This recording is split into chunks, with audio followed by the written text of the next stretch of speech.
के मिशन का मकसद है कौमी यकजहती यानी हिंदू मुस्लिम एकता को कायम करना। मशहूर शायर भी हैं, वो लिखते हैं, चुप के सीने में एक आग सी तो रहे, चुप के सीने में एक आग सी तो रहे, शहरे जहां में कहीं रोशनी तो रहे। ये है दौरे हवस, लेकिन ऐसा भी क्या, आदमी कम से कम आदमी तो रहे। ये खुद कैसर खालिद साहब कहता है। पिछले दिनों कोरोना काल चल रहा था और ऐसे में बड़ी अहम भूमिका महाराष्ट्र के आईजी जनाब कैसर खालिद साहब ने निभाई थी। महाराष्ट्र के शहरी और ग्रामीण भागों में जो ज़रूरतमंद थे, बड़ी संख्या में उन्हें खाना राशन पहुंचाने का अहम काम उनकी संस्था के माध्यम से, पासवानी अदब संस्था के प्रेसिडेंट हैं, अहम काम महाराष्ट्र भर में निभाया गया था। क्या कहना चाहेंगे सर, आज राज्यपाल के हाथों आपको सम्मानित किया गया है यहाँ पर? मैं आभारी हूँ महामहिम राज्यपाल जी का और इंटरनेशनल मारवाड़ी जो प्रतिष्ठान है उनके तमाम कार्यकर्ताओं का, ऑफिस बेयरर्स का, कि उन्होंने इस सम्मान के लिए हमें योग्य समझा।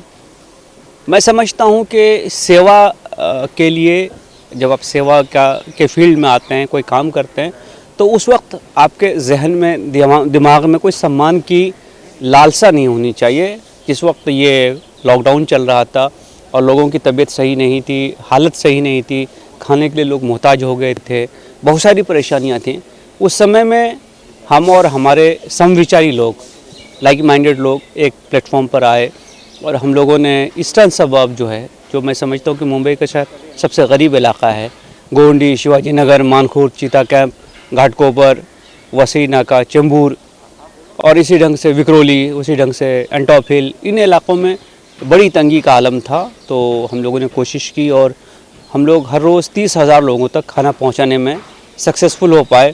बहुत सारी संस्थाओं ने सहयोग किया और मदद की। मैं उन सब का भी आभारी हूं। हम लोग तो मीडियम थे जिन्होंने मदद की, वो शायद आज बैकग्राउंड में ही है, वो आज सामने नहीं है।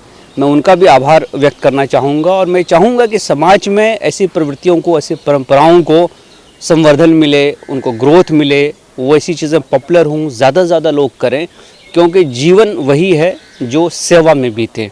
अपने लिए तो आदमी जीता ही रहता है, औरों के लिए जीना बहुत ज़रूरी है। ये मुश्किल काम है, लेकिन वही जो आदमी इसको कर सकता है, कर पाता है, मुझे लगता है कि वही आदमी सच्चा इंसान है। आदमी से इंसान बनने का जो सफ़र है, ये इसी ढंग से तय होता है। और आज मुझे बहुत खुशी है कि इस चीज़ को रिकग्नाइज़ किया गया माननीय राज्यपाल महोदय के ज़रिए, और ये सर्टिफिकेट और सम्मान देकर हम सबको सम्मानित किया गया है।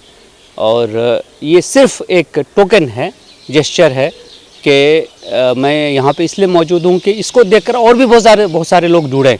और समाज में सेवा का काम कभी ख़त्म नहीं होता है, ज़रूरतें बदलती रहती हैं। उस वक्त खाने की ज़रूरत थी, उस वक्त दूध की ज़रूरत थी, उस वक्त सैनिटरी नैपकिन्स की ज़रूरत थी, कभी कपड़ों की ज़रूरत होती है, कभी मेडिसिन्स की ज़रूरत होती है, कभी और चीज़ों की ज़रूरत होती है, बच्चों के एजुकेशन के लिए, फ़ी के लिए, यूनिफॉर्म के लिए, किताबों के लिए, उसी ढंग से बीमारों के इलाज के लिए। तो समाज को हमेशा कोशिश करना चाहिए कि ऐसे लोगों को आइडेंटिफाई करे और उनकी सेवा में तत्पर रहे, आगे बढ़े। और मैं समझता हूँ कि इंसान को असली खुशी, सच्ची खुशी, दिल की खुशी तभी मिलती है जब वो इस किस्म का कोई काम करता है। तो मेरा तो यही कहना है कि इंसान की ज़िंदगी लोगों की खिदमत में बीते। जैसा कि कहा जाता है कि इबादत से जन्नत मिलती है, लेकिन खिदमत से खुदा मिलता है। तो भगवान को प्राप्ति के लिए, भगवान का उसकी ग्रेस पाने के लिए मैं समझता हूँ कि लोगों की खिदमत बहुत ज़रूरी है। शुक्रिया सर जी। हमारे साथ में चर्चा कर रहे थे महाराष्ट्र के आईजी जनाब कैसर खालिद साहब, जो कि कोरोना लॉकडाउन चल रहा था पिछले 4-5 महीनों से। भले ही आज भी कोरोना ख़त्म नहीं हुआ है, लेकिन लगातार ज़रूरतमंदों को महाराष्ट्र के शहरी और ग्रामीण भागों में मदद करते नजर आए थे पासवानी अदब अपनी संस्था के माध्यम से। कैमरा पर्सन बबलू राउत के साथ मैं नियाज खान, STV न्यूज़, मुंबई। हमें लाइक करें। मुंबई और महाराष्ट्र से जुड़ी हर खबर के लिए STV न्यूज़ को सब्सक्राइब करें, बेल आइकॉन को प्रेस करें और पाएं ताज़ा तरीन खबरें।